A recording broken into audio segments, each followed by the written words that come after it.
Punta matid sa eternal death matid. Papunta mo matid, hallelujah, doon sa lugar ng diablo.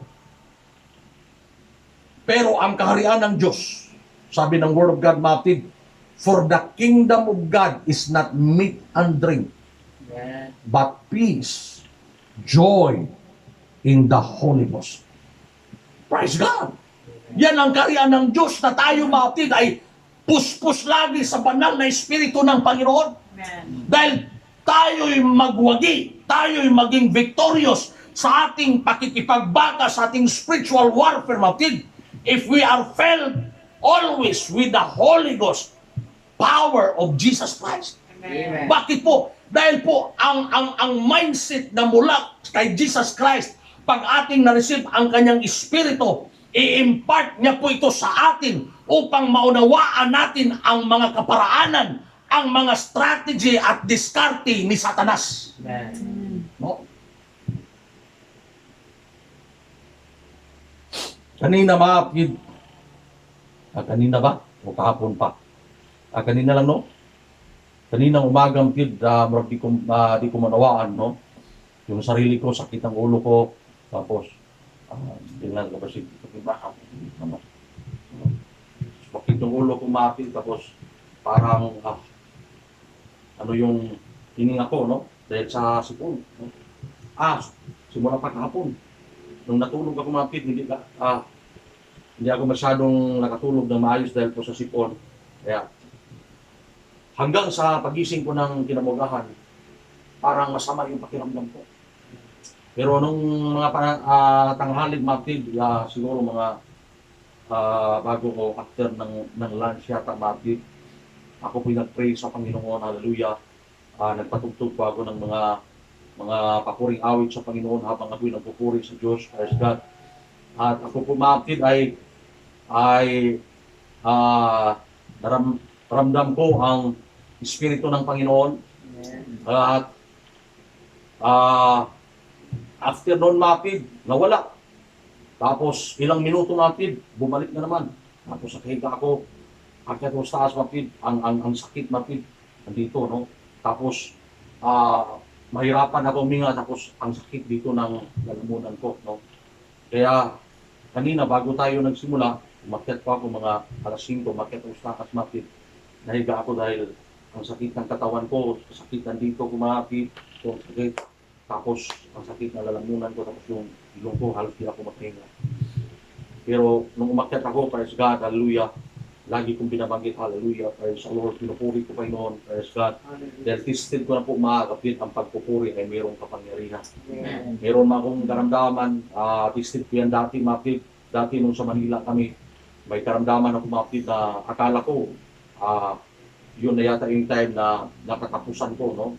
Di ko alam kung anong klaseng karamdaman yun dahil sumakit yung dito, kumapit dito. Na halos din ako makahinga. Nakita yan ng mga anak ko. Ito yata sa saka si Yusel.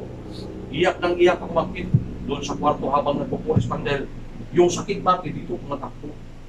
Tapos parang yung hininga ko, pinipigilan. Di ko alam anong dahilan noon. Bigla yun dahil pumasok ako noon, pumasok ako ng trabaho, tapos biglang sumakit. Akala ko yung parang may nakain lang ako ba, tapos pag nagdumi ako, mawala na. No? Pero nung pagkatapos kong umuwi mapid, magdumi ako, ayaw rin akong walang dumi na lalabas. Kaya humiga ako mapid, nung humiga ako, di rin ako makahiga dahil yung sakit dito tumatakbo. Kaya naupo ako mapid, wala akong bang ginawa. Pupuri ako sa Panginoon, kita ng mga anak ko. Umiiyak ako sa Panginoon, umiiyak ka na. Puri ng puri, pero yung sakit mapid, pinapakiramdaman ko lang yung sakit. Hanggang isinigaw ko yung pagpupuri ko sa Panginoon mapid, hanggang dahan-dahan. Yung ko si Yusil yata, tinawag ko noon, nagpa-pray ako. Pagkatapos nagpa-pray mapid, hallelujah, dandahan siyang nawala. Tapos nagpa-pray ako ulit mapid, pero nandoon yung pagpupuri ko. Kaya kanina mapid, di ko maintindihan yung naramdaman ko. Makyat ako.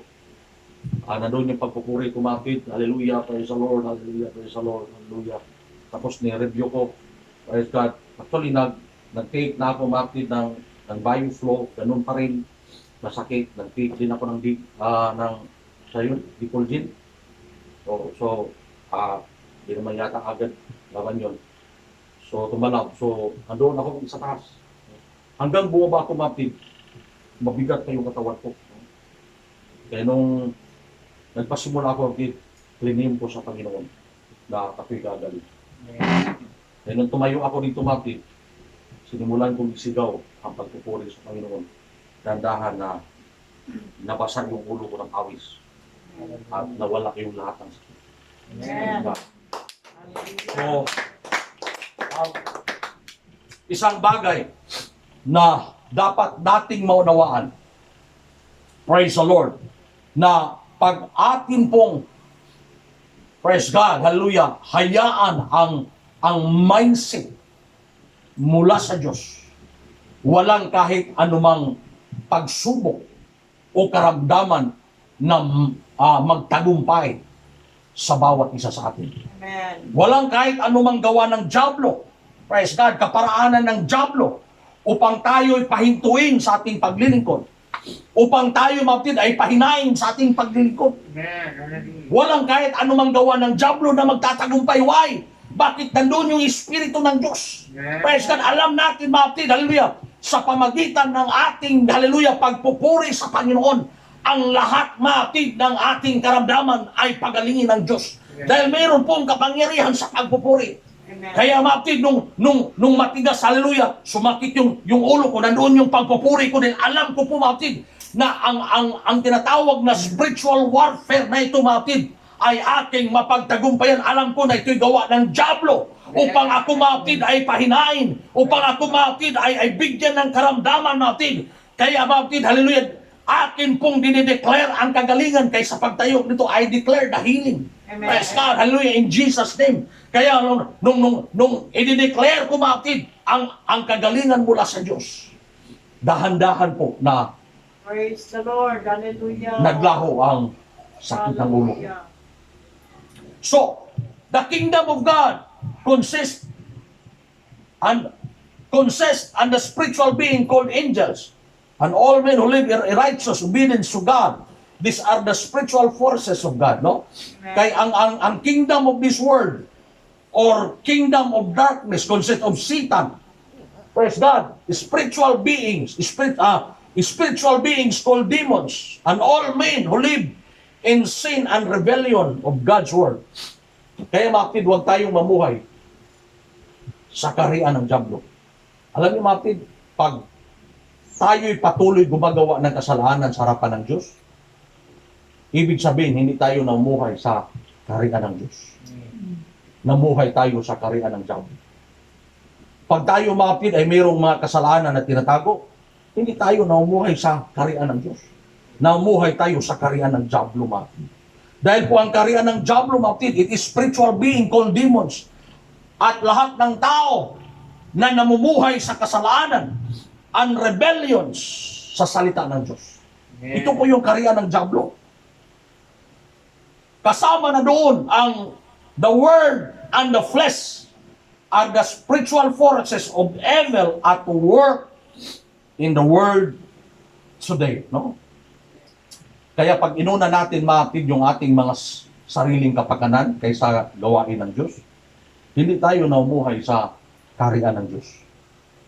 Dahil ang kaharian ng Diyos, because the kingdom of God consists of God and the spiritual being called angels, and all men who live in righteous and obedience to God's word. These are the spiritual forces of good. Praise God. Kaya kung gusto natin mamuhay sa kaharian ng Diyos, mapatid, gawin natin ang kalooban ng Diyos. Amen. Praise God. At pag ginawa natin ang kalooban ng Diyos, sigurado na tayo'y magtatagumpay sa ating spiritual warfare. Hindi po natin makikita yung kalaban natin, yung virus na kinatatakutan sa buong mundo, hindi makikita. Pero atin po itong malabanan sa pamagitan sa kapangyarihan na ibinigay ng Diyos sa atin. Hallelujah. Dahil mayroong pangalan ni Jesus na mas makapangyarihan pa, mapatid. Hallelujah, sa virus, mas makapangyarihan pa. Kay ni Satanas, mapatid. When you call the name of Jesus, there's something power in that name. Praise God. Hallelujah. At ito po ang ipinagkaloob ng Diyos sa atin na ating panangga, na ating weapon sa ating spiritual warfare. Amen. Nandun din po ang banal na dugo ni Jesus Christ. When we plead the blood of Jesus, we are protected by His blood. Amen. Kaya nung time ng mga Israelites doon sa Egypt, yung mga panganay ng mga Egyptian, lahat ay patay, pati mga alaga, no? Na mga hayop. Pero sa mga Israelites, dahil po mayroong blood na ipinahi doon sa doorpost, mayroong security. Ganon din po sa ating spiritual warfare. Hindi po natin makikita ang virus, hindi natin makikita ang mga demonyo, mapatid, na gumagawa ng kasamaan. But we have the power of the blood of Jesus, and we have the power of the name of Jesus. When we have problem, just call the name of Jesus. When you have, hallelujah, sickness, just call the name of Jesus. Amen. Whatever our Yeah. circumstances, whatever trials, whatever, hallelujah, problems that we are facing, just call the name of Jesus. Amen. Everybody say, praise the Lord. Praise the Lord. The Bible speaks of the true church, which is not the denomination of religion or organization. This is the kingdom of God. At the present time, in the natural world, the kingdom of God exists individual within every man, woman, boy, or girl who has made Jesus king of their lives. Sa praise God, hallelujah. Ang kingdom of God, ang bawat Kristiyano na mamuhay sa kalooban ng Diyos, sumusunod sa salita ng Diyos, ginawa nilang si Jesus ang hari sa kanilang buhay. It exists communally in the true church.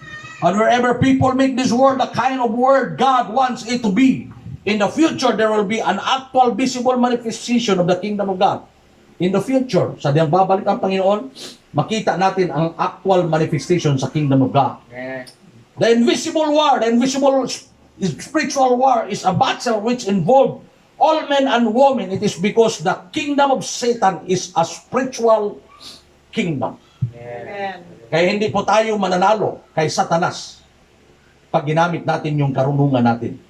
Pag ginamit yung tapang natin, hindi po tayo manalo.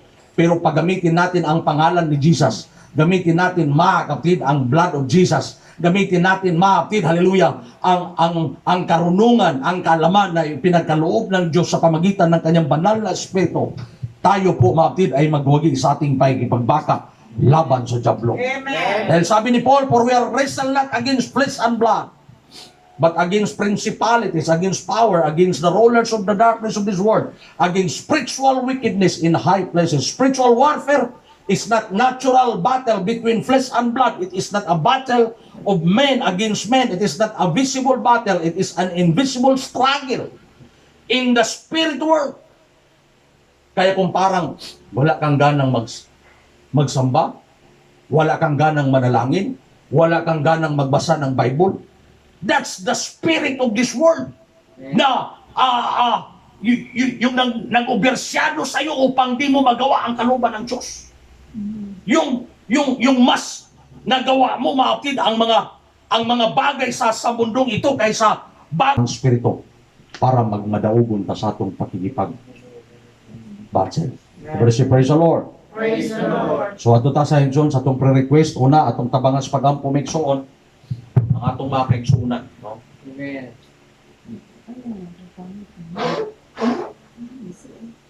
Ampo nato atong mga kaigsuunan, dasigon kanunay sa Ginoo, diya sa pagkamasimbahon, diyahan sa Ginoo mga igsuon ko nga magmadasigon